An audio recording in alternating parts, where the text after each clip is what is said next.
రామలింగేశ్వర నగర్లో రిటైనింగ్ వాళ్ళు రక్షణ కూడా రకరకాల పేర్లతో పిలుస్తారు. ఇది ఒక పెద్ద సంచలనం. ఎందుకంటే 35 సంవత్సరాల నుంచి పేద ప్రజల కోరిక మేరకు నారా చంద్రబాబు నాయుడు గారు 2014లో ముఖ్యమంత్రి అయిన తర్వాత ఆయన ముఖ్యమంత్రి పదవి చేపట్టిన తర్వాత మొట్టమొదటి కార్యక్రమం ఏం చేశారంటే విజయవాడ నగరం వచ్చి ఇక్కడ రిటైనింగ్ వాళ్ళు ఎట్టా కట్టాలనేది పరిశీలించారు.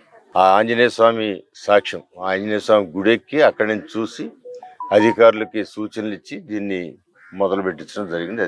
అది ఒక చరిత్ర. అయితే ఈ రిటైనింగ్ వాల్ పక్కన 70 అడుగుల రోడ్డు రావాలనేది ప్రపోజల్, దాంట్లో ప్రాజెక్ట్ లో ఉన్న అంశం. అది కేవలం తర్వాత దాన్ని కొనసాగించే విధానంలో జగన్మోహన్ రెడ్డి గారి ప్రభుత్వం దానిలో ఒక 50 కోట్లు కాజేయాలి ఏదో రకంగా ఉద్దేశంతోనే ఆ రోడ్డు పక్కన పెట్టేసి ఒక ఇసుకంత నదులు ఇసుకంతా ప్రొక్లమేట్ ఇక్కడ పోసారు. ఇదేదో సీ విజన్ అనో లేకపోతే రివర్ వ్యూ అనో ఏదో పెట్టారు.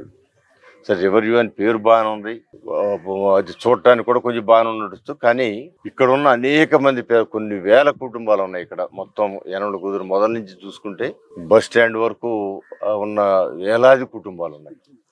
వాళ్ళ అవసరం ఏంటి, వాళ్ళకి ఏం కావాలనే ఆలోచన కొంచెం చేయలేదు చంద్రబాబు గారు. కాబట్టి ప్రజల అవసరం గుర్తెరిగి ఇక్కడ రోడ్డు ఉండాలని చెప్పి ఆయన ప్లాన్ చేశారు. ఇప్పుడు ఆ రోడ్డు లేకుండా ఇసుక పోసేయటం వల్ల వచ్చే సమస్యలు అన్నీ కాదు. అసలు మాకు గోడ ఎందుకు కట్టారా బాబు అని ప్రజలు బాధపడే పరిస్థితిగా ఇక్కడ మురుగంతా ఆగిపోవటం, ఆ మురుగు ఇళ్లలోకి వచ్చేయటం ఇబ్బందులు పడతాం. ఇక్కడ దీనికి ప్రత్యేకంగా అండర్ గ్రౌండ్ డ్రైనేజ్ కూడా వేశారు. అండర్ గ్రౌండ్ డ్రైనేజ్ అంతా కూడా అస్తవ్యస్తమైపోయి ఇసుక పోయటం వల్ల ఇసుక అంతా కూడా ఫుల్ అయిపోయి మరి ఎక్కడ కూడా పనిచేయని పరిస్థితి వస్తే మరి ప్రజలందరూ అల్లాడిపోతే మరి అధికారులను ఒకసారి తీసుకొచ్చి చూపించడం వల్ల వాళ్ళకున్న ఇంజనీరింగ్ టెక్నాలజీ అంతా ఉపయోగించి ఈ మ్యాన్ హోల్స్ అన్ని కూడా అవి ఎక్కడున్నా ఐడెంటిఫై చేసి వాటిని క్లీన్ చేసి ఇప్పుడు నీళ్ళు వెళ్ళిపోతుంది. వాళ్ళ కకృతి 50 కోట్ల కకృతి పడి ఈ ప్రాంత వాసులు అందరికీ వాళ్ళకి ఏమవుద్దో దీనివల్ల నష్టం లాభం. ఇప్పుడు ఇలా ఉండటం వల్ల రాత్రిపూట గంజాయి మనుషులు వచ్చి వాళ్ళు విచ్చలవిడిగా ఇక్కడ బిహేవ్ చేస్తున్నారని, ఎవరైనా ఏంటి ఇక్కడ మీరు గొడవ చేస్తున్నారని తిరగబడుతున్నారని చెబుతున్నారు. సో అది వేరే సబ్జెక్ట్. అయితే ఇక్కడ ఖచ్చితంగా నారా చంద్రబాబు నాయుడు గారి ఉద్దేశం ఆశయం ఏదవుతుందో ఆ రోడ్డు వేయాలనేది మా యొక్క నిర్ణయం. కూడా ఒకసారి మళ్ళీ ముఖ్యమంత్రి గారితో మాట్లాడి ఇక్కడ రోడ్డు కోసం ఆయన యాక్సెప్ట్ చేస్తే రోడ్డు కోసం పనులు ప్రారంభించాలనేది శాసనసభ్యుడిగా అది నా బాధ్యత అని నేను అనుకుంటా ఉన్నాను.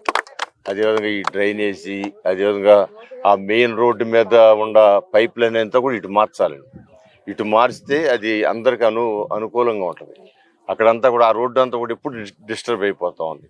అందువల్ల ఇవన్నీ కూడా దీనికి కావాల్సిన మార్పులు చేర్పులు అన్నీ కూడా ఒకసారి ముఖ్యమంత్రి గారితో చర్చించి వీటన్నిటిని కూడా తప్పకుండా ఏదైతే మొట్టమొదటి ప్లాన్ ఉందో చంద్రబాబు ప్లాన్ ఏదైతే ఉందో ఆ ప్లాన్ ఇంప్లిమెంట్ చేసేటట్టుగా దీన్ని తీసుకువెళ్ళాలని ఇక్కడ ప్రజలందరూ కూడా వచ్చిన వాళ్ళందరూ కూడా ఆడటం జరిగింది. బాధ్యులందరూ కూడా ప్రతి ఒక్కళ్ళు ఒక్కళ్ళు కూడా ఇది బాగుంది అనలా, మాకు రోడ్డే కావాలని అంటున్నారు.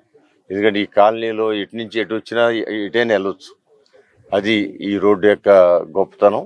అందువల్ల ఇవన్నీ కూడా వాళ్ళు చేసిన తప్పులన్నీ కూడా సరిచేసి దీన్ని రోడ్డు నిర్మాణం చేయాలి. ముందు అండర్ గ్రౌండ్ డ్రైనేజ్ అంతా క్లీన్ చేసి అక్కడ మురుగు నిలబడకుండా పంపించడానికి ఇవాళ టెంపరీగా కూడా వర్కులు కొన్ని చిన్న చిన్న అమౌంట్లతో వాటిని కూడా క్లీన్ చేయటం, క్లీన్ చేసి ఆ నీళ్లు వెళ్ళేటట్టుగా చేయటం, ఇవన్నీ కూడా చేయటం జరుగుతాం.